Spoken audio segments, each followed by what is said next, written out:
Welcome in everyone to episode 8 of Guildcraft, but unfortunately this episode doesn't start off on a very high note, as yesterday during a stream I found out that unfortunately the slime farm is broken. So no more slime for us. Well, we have enough to keep us for the time being, but I will unfortunately eventually have to fix it. Now, I do just want to note that this break was somehow coincidentally tied into the fact that Draconic came back to the main guild area just recently. While he also confirmed my suspicions that yes, he has started a guild of his own that we do not know the whereabouts of quite yet. I'm not sure how I'm supposed to fix the slime farm, but I'll figure it out when I have to. It's just kind of sad that all that effort went into something that is now finally done. It just leaves us to speculate who did it, why did they do it, and how we can fix what's happening.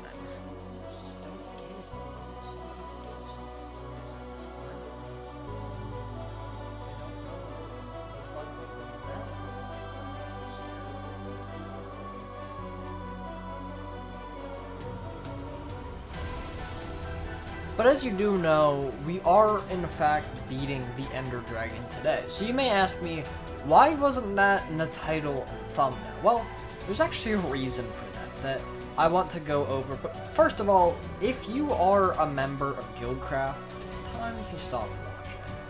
That being said, everybody else who is still here, I want to tell you about our plan. See, I am going to beat the dragon. But I think it would be interesting if we didn't tell anybody we were doing it. I'll let it fly under the radar until people realize that something has changed, as Saunders and I were the only two people online and we both went to kill the dragon. We can kind of keep it under wraps, keeping the elytras and shulker boxes all to our own guild. Now, we will entrust some people with these materials, like Mass Chaos from Triple Baka. But we also want to keep it secret from certain people, like Draconic and Yokai, who are forming their own little guild. So, before we do that, I am a little lackluster on gear. So, I'm here at the XP farm. I'm going to go ahead, farm up some levels, craft some new armor, start combining it with my own, until I can get a set of armor that can actually defend me in this big final fight.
So now, with our gear up to par, it's time to go ahead and make ourselves a trip down into the nether. See, whenever we went last, we gathered a decent amount of blaze rods for our purposes, which was, of course, only potion burn. But now that we have good gear and we actually want to go ahead and fight the dragon, we're going to need to make another trip so we can get even more blaze rods. And maybe I can get a few spares so we'll never have to go there again. So, without further ado, it's time to go ahead, go jump into the fortress, come back, and get all the blaze rods we need to enter the end. So, without much struggle, we did get to the fortress, and after only killing 2 blazes, we already had 5 rods, which is almost enough to go to the end. But as I stated before, it would probably be wise to get a decent amount of rods while we're here, so we will have no real need to make a trip back to the fortress until maybe we want to get a beacon. So, that being said, I'm going to stay here for a little bit, and then I'm going to head back, and we can start really considering getting these Eyes of Ender, and finding the stronghold. Hello, anybody home? It sounds like you're in a box whenever I'm using my headset. Why am I in a box? Get in the box. No! So now, with 46 blaze rods to my name, we can start getting the Eyes of Ender. I always think that 14 is a really good number to craft because you have 2 spare if they break. So that's what I planned on doing. Luckily, I have a cleric villager who will trade me the pearls so I can turn them into eyes. So we're all good there. So it's time to go ahead, get a few emeralds, go ahead and craft the eyes, and I'll be back to you in a second. And so we have it. With 7 blaze rods turning into 14 powder and 14 Eyes of Ender, still having a pearl left over, which is nice for the journey, we can in fact start looking for the end portal. And if nothing goes horribly wrong, we should get there with plenty of eyes left over to use for the portal. So let's go ahead, start going on the adventure to get to the stronghold.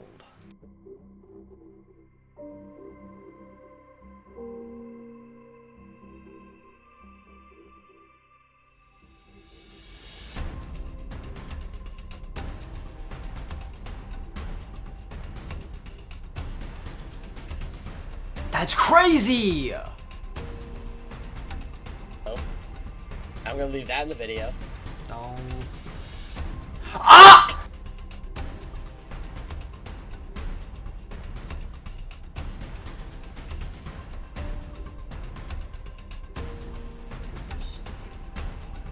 Don't break, don't break, don't break!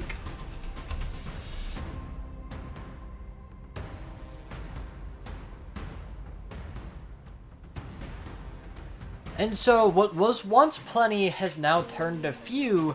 As you can see, the eye broke a total of 4 times. Which, sure, I'll be the first to admit I threw a little more than average amount of eyes. I had plenty on hand, so I was like, I could throw as many as I want. But it was clearly a horrible assumption, because I've ended up breaking 4 eyes. So unless this portal has 2 eyes within it, which is unlikely, we may be down 1 eye. Luckily, I do have the blaze rods on me if I need to craft more blaze powder, if I find a pearl in any of the chests, which I do know is possible, or if an enderman spawns in any of the caves, or if we hunt an enderman on the surface, whatever our solution may be, so long as we find a solution, we at least won't need to get any more blaze powder. So, it's time to go ahead, look for the portal, and cross our fingers that it has 2 eyes in the frame.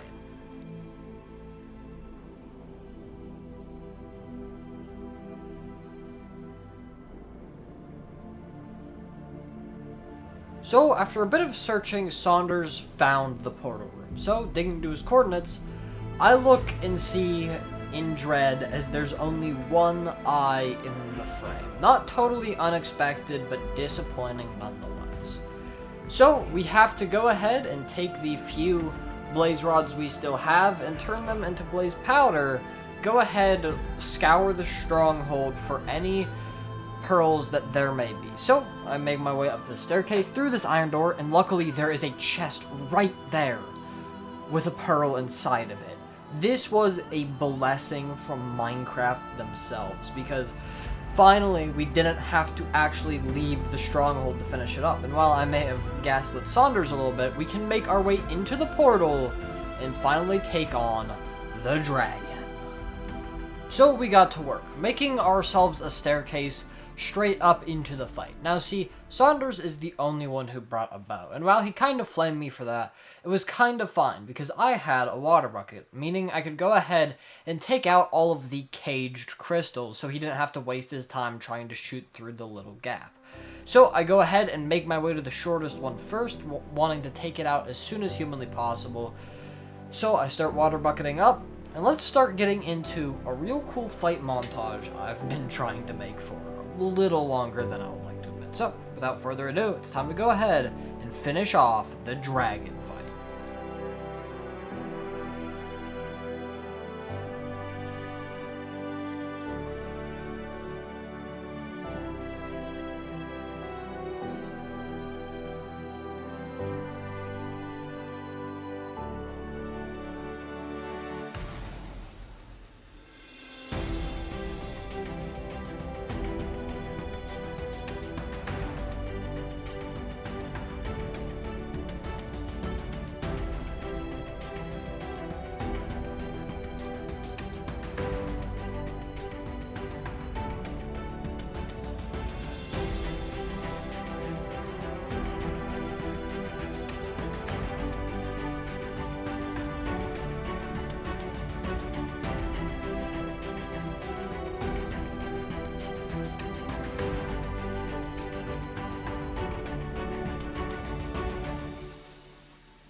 And so with one last shot from Saunders' bow, the dragon finally falls, giving us access both to the dragon egg, a lot of XP, but also the end islands, giving us access to mainly elytras and shulker boxes, which can really expand the list of builds we can begin trying. See, as I've mentioned in previous episodes, I am a pretty new builder. I only started building a couple months ago, and I really want to hone my skills, and with all the new tools playing a server on Java offers, I do want to try and make an actual mega base for once in my life. So grabbing shulker boxes is going to be quintessential to actually doing that. So making myself a staircase up to the gateway, which Saunders does not seem to enjoy, making a straight up tower that will not be able to be gone up again, which is kind of inconvenient for everyone else. Don't worry though, we do have the staircase I built. So we can go up into the gateway and make our way to the outer end islands. Not knowing it consciously, Saunders went in before me, testing if the place was safe. Luckily, he didn't lose all of his netherite armor, so we can go ahead and go in ourselves and start exploring the outer end island looking for a city. But before we continue too far, I want to address the fact of seed maps. Since they seem a little bit cheaty, I didn't allow them in the early days, and up to this point, nobody has had access to them yet. But I've decided now that we've beat the dragon, I should allow everybody else to have the ability to see the entire map. But I haven't yet actually decided whether or not to use it, just whether or not I kind of want to use it. So we'll see in the future. Of course, got to take down the coordinates of the general area we are before we go ahead too far. So that being said, it's time to go ahead and make our way, do a bit of exploration, following Saunders' lead, because he says he thinks he knows where an end city is, so we'll trust his guide. Luckily enough, it does seem like he actually spotted it out of the corner of his eye. Maybe he has a higher render distance than me. I know mine is a little suboptimal. So we were lucky enough to be able to come here to the city at the end of the game and go ahead, get ourselves some of the first shulker shells, and go ahead up to the ship to get ourselves an elytra. But there's a problem. There's only one elytra and two of us, and while, yes, if I get the elytra, I intend on getting Saunders another one, he seems pretty dead set on racing me to get to it. But as you can see by the achievements, I was a little bit ahead of him. So it's time to go ahead and race Saunders up to the top and see who's going to get the first elytra. Of course, I deviate from the path because I was so confident I would get there first. And to get there first, I luckily did. See, with a bit more experience with the game as a whole, it was pretty easy to beat Saunders up here. So we can go ahead, kill the elytra's guard, and take the wings for ourselves, getting the achievement, the sky's the limit. So we're going to take this elytra and get Saunders one of his own. Of course, it's a little useless to just have one in the guild when we can have two, especially because he's the only other person who actually knows we've beat the game. So keeping that secret on us is paramount, and giving him an elytra is a way of kind of keeping him quiet about it. That's actually the entire reason he's still keeping it quiet to the other members. So we kind of feed him resources and he keeps our information safe. It's a deal, and I was going to give him the elytra anyway. It's kind of nice to be able to get around, and when your guildmates can get around, they're a lot more useful to use. See, I didn't know you can't put a shulker box in a bundle. I tried it anyway. But it is in fact time to go ahead and get Saunders his own elytra here at the end of the video. But before we do that, I'll go ahead and let you go so you don't have to view us killing any more shulkers or exploring another end city. But if you do want to see any more of the end raids we do, you can check us out on Twitch, where we will be doing some more in the future. You can also join the Discord if you want notified every time a new video gets published, or every time we go live on Twitch, or if you just want to join for the community of people. Or another option, you can apply to join the Guildcraft server itself. We are always looking for new members, and if you feel like you'd be a good fit, please feel free, check it out, even if you don't actually apply. That being said, if you did enjoy the video, I highly suggest you like and subscribe. Come back for more, as I am such a small content creator. I know, it kind of sounds a little bit like begging, and it feels like it too, but I am a pretty small content creator and really want to make it here in this space. So if you can support me in any way, shape, or form, please feel free to like and subscribe, maybe even leave a comment so this video gets pushed out to the algorithm just a little bit more. So with that, I thank you for watching, and I'll see you all in the next one. Goodbye.